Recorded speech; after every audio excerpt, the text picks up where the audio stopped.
Y'all better make sure y'all tune in to Beyond the Field. We get real up in here. Hey guys, it's your E2E Correspondent, and we are here with another episode of Beyond the Field. Our headphones are ready, our microphones are set up, and our guests are ready to talk everything E2E. Make sure that you share this video, like this video, and subscribe so you don't miss the latest. What's going on, guys? It's Cara, your favorite E2E Correspondent, and I'm here with Tonya. Some of y'all may know her as T2000. Trust me, she is super behind the scenes, doing everything for E2E. It's time for another episode of Beyond the Field. So we have 3 guests, so go ahead and introduce yourselves. Starting with Tonya. Hi, this is Tonya Jones with E2E. I'm Commissioner. Seen me around the field before. See me around Richmond, you know. That's how I roll.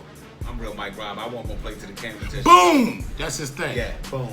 Real Mike Rob. Boom! Executive Director, E2E Football. You know what I mean? Creator, Excel to X, Boom! all that stuff. Boom.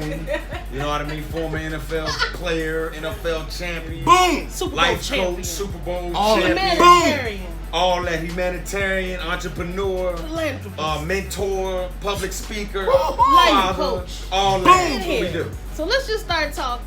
Summer tournaments. Okay, what's going on with summer tournaments? I mean, me personally, look, I'm not a big, huge supporter of tournaments, summer tournaments, winter tournaments. I do think there's merit to a kid having a break at some point. And I know people are gonna say, "How you saying that, bro? When you run spring football, we have a year-round program. Think about that, guys. You don't have to. You don't have to play a year-round, but we have a year-round program. And the only reason why we have a year-round program is because if kids in our community want to play football, we want to have a safe option. Right. That's what we know.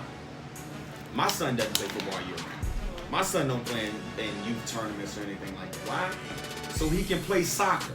So he can do basketball. So he can do other stuff, man. And it just kills me because I'm sure kids want to play. All kids want are lines. But it seems like to me the adults are the ones that are having fun. And I don't go online and say nothing, but it's making football not fun. At an early age. Right. So, You play year-round? No. They didn't have spring football moves coming up. I wish they did, personally. Yeah. Really? I wish they did. I mean, you gotta understand too. Yeah, we have 2 seasons. Our seasons end in November and start again in April. You look at the time period exactly. But I know we get our detractors to say, "Oh, y'all running a year-round program," when really it's really not. You know what I mean? The summer tournament thing, to me, it's about the parent. Whatever the parent, a lot of these parents, you gotta understand, the parents are a lot younger than when I was in Little League or Mike was in Little League. Right. You have parents that use those situations to actually, that's part of the vacation plans, to be out at a Charlotte for summer shine. And but look, Aunt, we really can't get mad at parents for wanting to travel. Look, No. it's all good. I'm not saying, I don't want people to think we're coming across as don't go have a good time when you're going out of town. Right. But when everything that comes out of people's mouths is we're doing this for the kids, it's for the kids' experience, and this, that, and the third, and you don't really see much of the kids enjoying themselves. You see a bunch of parents enjoying themselves. At least what I have seen. When I take a casual look through my own social medias, it's all about what city or what restaurants Casino. can Can we Yeah, match it up I with a mean, casino trip? You never know. Right. Tonya, did you have any? For me personally, I have 4 kids, and I also need a break. So I encourage my kids to not only have a physical break, but they need a mental break.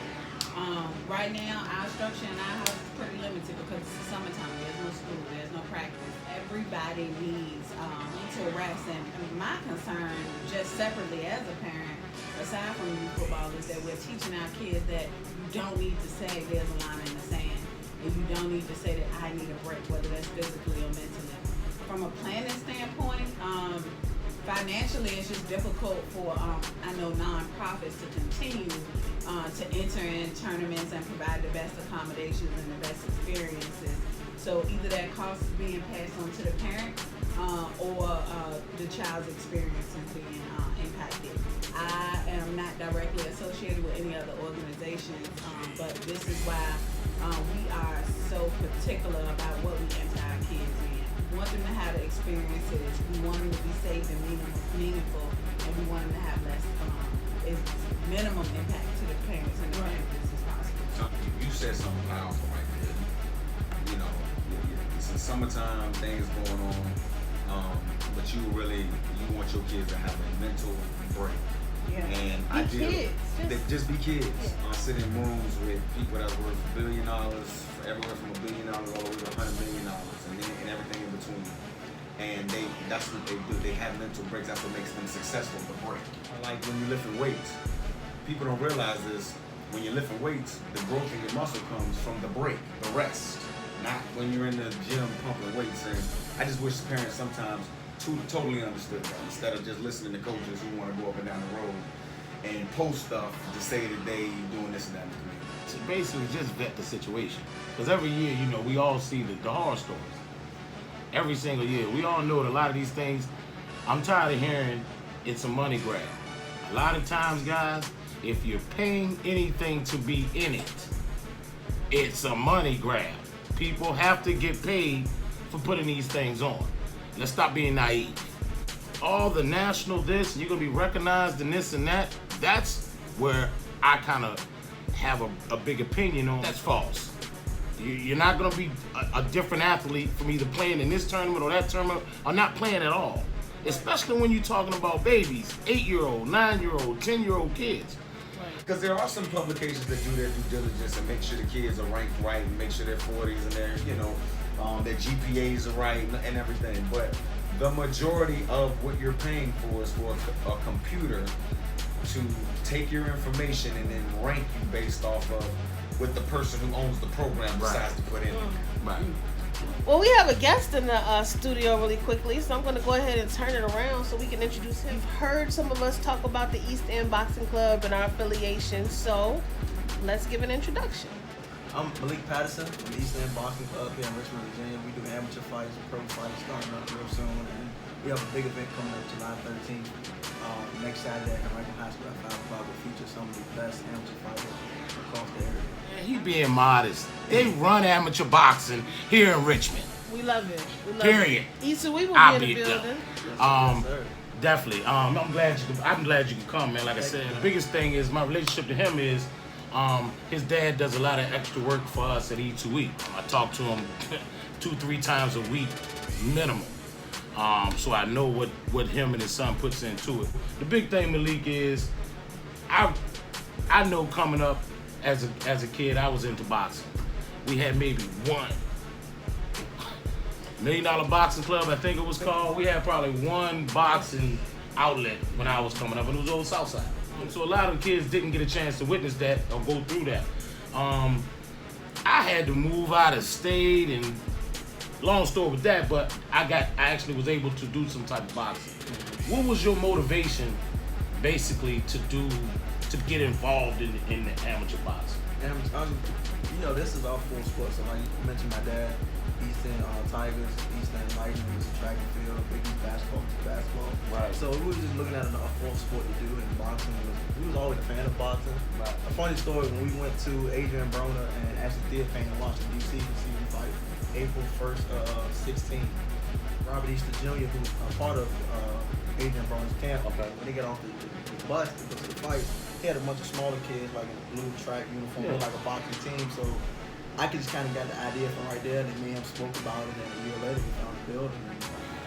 It just blossomed from there.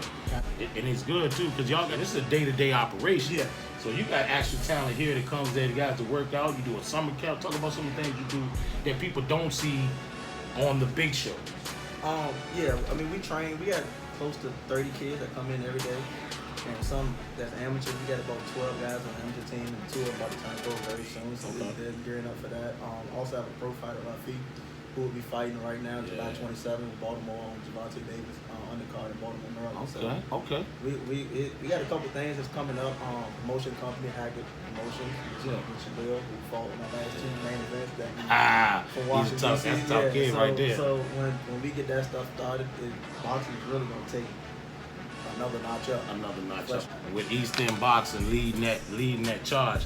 What I really want to ask you is, I know you talked about the big fight you got coming, Sam Watkins Expo. Talk a little bit about that and give me some of the fighters on the card that we really should look for in the coming days? Well, I mean, if you ever look at any, especially like Showtime Network, you look at their fights that come on Saturday, you always see a guy in his suit on in the ring. Right. That's Sam Watson, the older black guy. Yeah. He's like the Pete Diddy or so say of the boxing industry. So when you get him involved, that's saying something.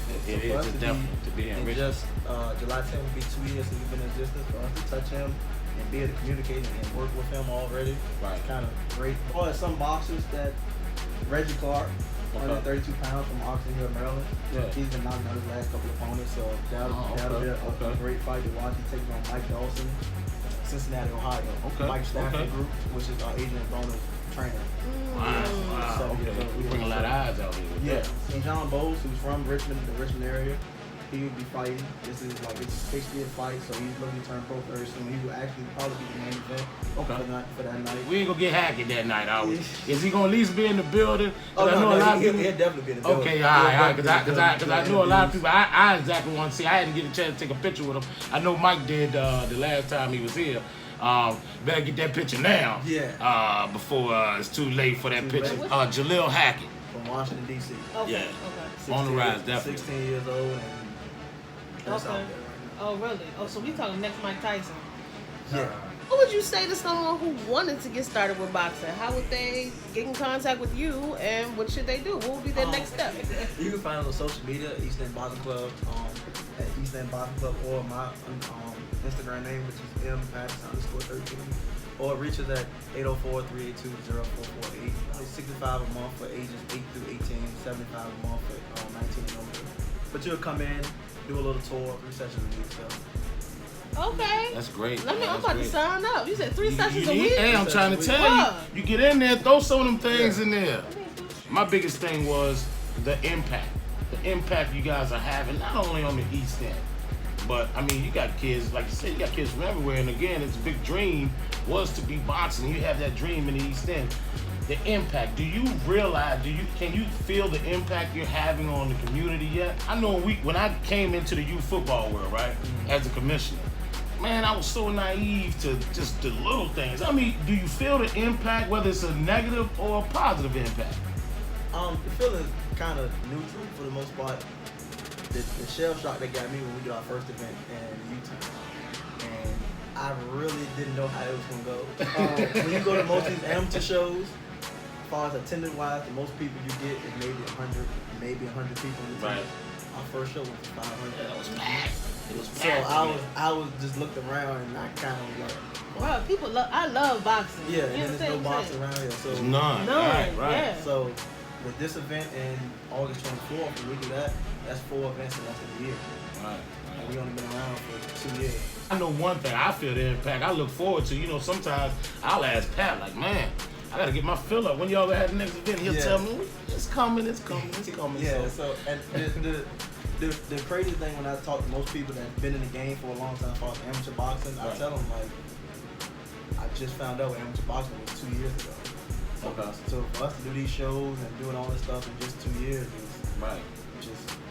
It's big. It's It's definitely huge. it's Yeah. definitely huge. I was always like a Winky Wright fan and Okay. James Tonya fan, so I was always, and my father was boxing fan as well, so that was kind of just our second, third sport besides. And Mike know this, but I actually sparred against a guy that fought You sound like an uncle telling stories. that fought James Tony. Okay. And a guy named Antoine Eccles. I sparred him. Got knocked out by Antoine Eccles, man. We know. I didn't get knocked out. What happened? No, it's a long story, but see, he used some different gloves, and my style was a little different at the time. And I was feeling every knuckle in his hand. I was getting every knuckle sandwich he was serving. But he ain't knocked me out, he knocked me down. So, I was better off for it. I looked like Martin after he fought Tommy Hearns. The next day, it was like, woo! I said I fought him. I didn't say I won. This was in the ring, so I ain't getting knocked out. I had head gear and all that on. Guy, like I said, never get. Guy named Antoine Eccles. Y'all don't know, look him up. He was a professional fighter. Anyway, this ain't about me. You know what I mean? This is about Eastern Boxing Club. And again, I don't know if you guys heard or not. You can also go there to work out. A boxing, to me, that's one of the best workouts. Without actually having to lift weights and all that kind of stuff. Keeps your feet good, keeps you loose. You never know these days, these youngsters try to run up on you. You might need your hands a little bit. Yeah. Anything else you want to share or that's coming up? Just the second event that we're teaming up with Mike with, it'll be Gloves Over Guns 2. Gloves Over Guns. Which is at Verona High School, August 24th. So we'll do Community Day, which will have food vendors, DMV Mobile, cover other local businesses as well all together. So we'll block off the Michael Robinson Way, we'll separate Verona High School and John Roll. And we would do that from maybe like 11 to 3 leading to the finish. Wow. That's gonna be big. We talking almost like a community like block a block party. Yeah, right. On Michael Robinson nice. Way, that's gonna be big, man. Definitely. Mark your calendars on that one. And for any open spots for vendors, you can reach me at 804-382-0448. And we got plenty. Malik, man, I just want to appreciate you coming through, man. Thank you for having me. Short notice, man. Big dog. I appreciate it. No doubt. For real. Right. How many It ain't gonna back-to-back happen. Super Bowl champions have there been? Not a lot. Back-to-back? I mean, you got the Pittsburgh did it in the 70s. Patriots, And the the Patriots Cowboys. did it. The Okay, Cowboys so- did it. Skins Niners did I it. wasn't And the expecting Skins much did from the Eagles. it. And the Broncos did it. Did they go back to win back to back? They won 2 out of 3. They went to 2. Oh, went Going to- back to that. They won back. They didn't win. We talking about winning They're back. winning. I can't It's winning. Patriots, I mean, the Seahawks went Pittsburgh, back down Dallas. to That's their elite win. company back to back. San Fran, teams like that. Jerry Rice and those Okay. type You gotta, I'm gonna just bring this full circle a little bit. All our babies are fighting to get to what we talking about right Yeah. now. You're right.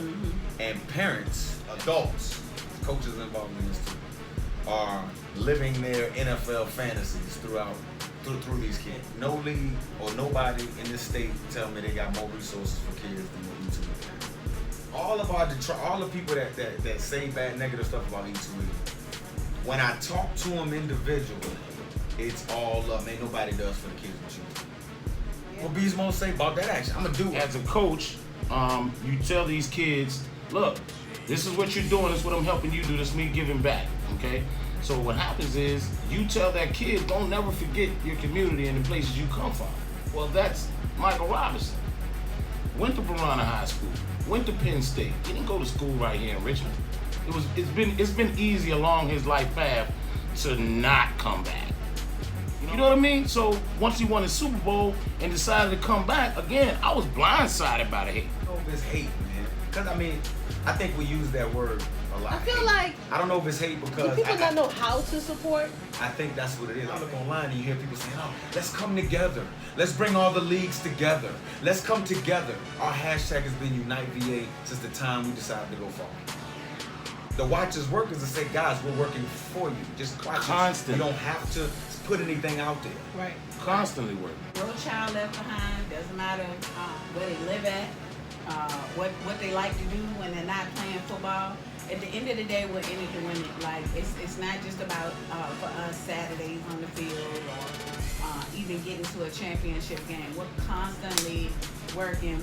It's probably not a day that goes by that we don't talk about how to better this thing that we're trying to do for the kids. I didn't play football growing up. I played basketball. I grew up in a 2-parent household, and I've never seen anything but support. It wasn't until I made my own mistakes in life and had to try to find my own journey that I started to encounter true adversity, and I didn't know what to do. I didn't know how to overcome, and I definitely believe when Mike says that's what the sport does. But at the end of the day, when the kids see the adults constantly coming for each other, I can't come up with a reason to even justify or rationalize, and it makes no sense to me. So when I read something the other day, they said people would rather be around people that just believe the same thing, no matter whether it's right or wrong. Right. Something you told me about because it gives them social capital. Social capital. But I go around the country talk about that, bro. You know what I'm social saying? capital, people, what you see on Facebook every single day and them group chats and them rooms and all of that, it's all about social capital. The people that stir the pot are what's wrong with youth football. Right. So like people want to put you on a pedestal in private. I feel like that happens often. I hear people all the time say, yo, I love Mike Robb, I love everything he's doing. And then I'm like, man, here's the donate link, man. We trying to take these 200 kids to Cali. And I feel like there's an inkling, I'm going to just go ahead and say it. I feel like people just feel like Mike Robb's a billionaire. Well, Mike Robb don't need no help. Let's talk about it. We're on wax. I'm decent. My family's decent. Right. But I worked hard to achieve the goals Right. to do that. And I didn't work hard to pay for all of the kids of Richmond to do anything. People will give to the American Cancer Society. Not saying anything's wrong with it. But you'll encounter me. And you know what my 501c3 is doing. You literally see what we're doing. Right. And you don't donate, or you walk right past. There's a way where we can unite the entire state. People can still do their own leagues, and we just national up from a state standpoint and send to different ones. Right. Who has the visibility to be able to make it happen? That's all I'm saying. Parents, check the resumes of your coach. Parents, check the resumes. That's all I ask. The person that has the resource, you need to go in the angle of somebody that has walked that path. Yeah, absolutely.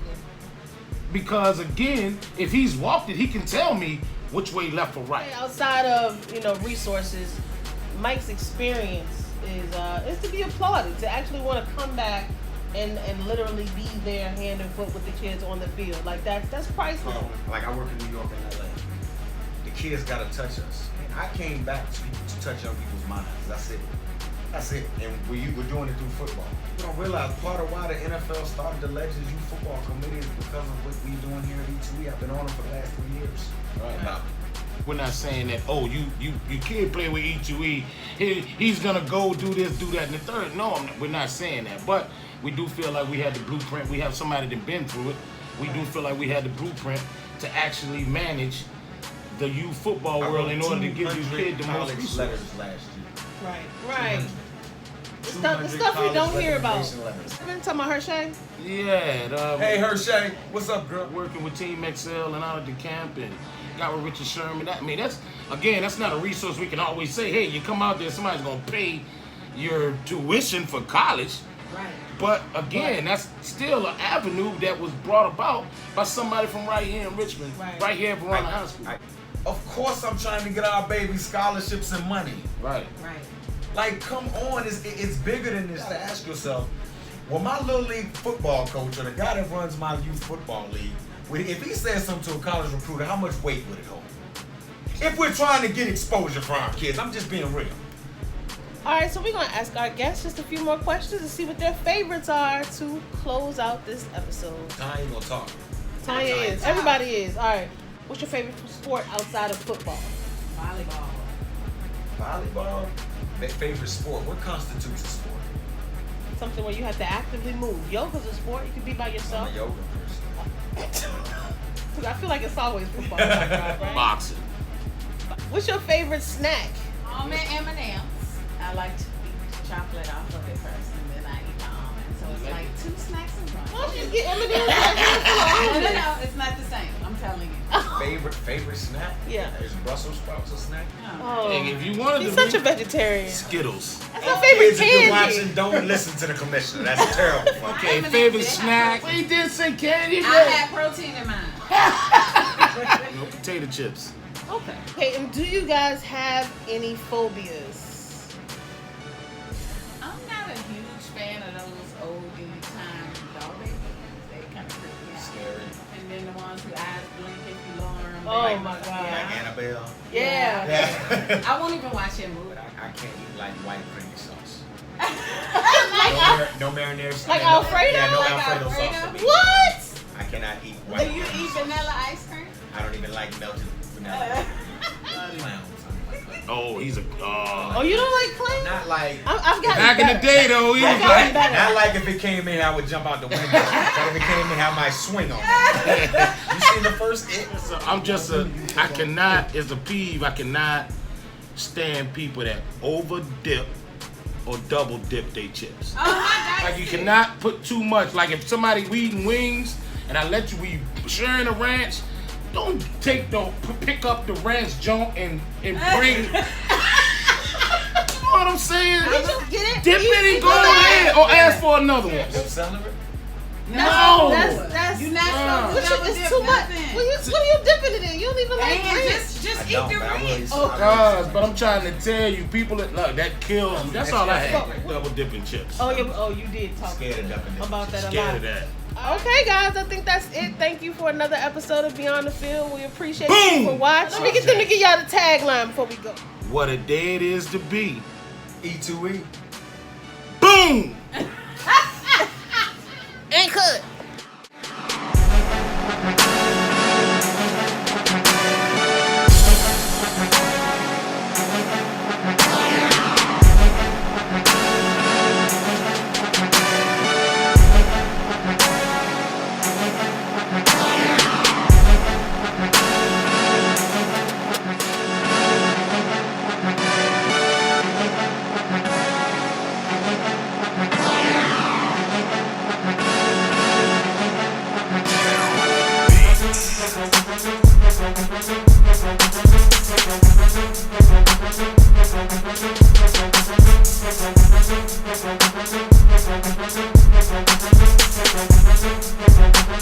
Thank you.